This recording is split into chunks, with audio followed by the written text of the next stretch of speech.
अगर पेशेंट को slip disc है तो उसके ट्रीटमेंट ऑप्शंस क्या होते हैं सर? यस, बहुत बहुत अच्छा क्वेश्चन है ये। स्लिप डिस्क में बहुत ज़्यादा ऑप्शंस होते हैं। मैं आपको बताऊं कि 90% लोगों को स्लिप डिस्क का एपिसोड है इधर या फर्स्ट एपिसोड है तो कुछ करने की जरूरत नहीं होती है। They no need not to worry.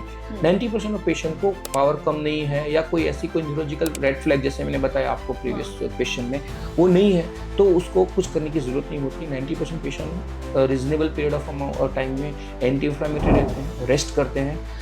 Majority of patient का पेन सबसाइड हो जाता है within period of 2 to 3 weeks में।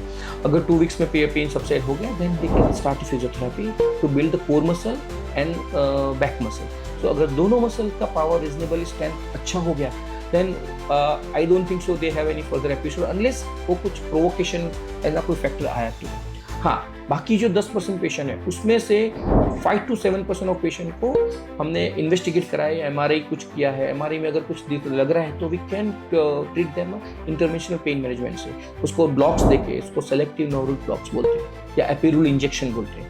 वो सेलेक्टिव नोडल ब्लॉक्स में बाकी 5 से 7% पेशेंट को इजीली पेन चला जाता है। Again they have to go with anti inflammatory and exercising cycle. Last के 3 to 5% पेशेंट है उसको कुछ ना कुछ फॉर्म में सर्जरी की जरूरत पड़ती है, स्पेशली जो पेशेंट वीकनेस के साथ आए या पेशेंट को जिसको बॉडी लीडर का कंट्रोल नहीं हुआ है तो वो पेशेंट को हम सर्जरी के लिए सजेशन करते हैं।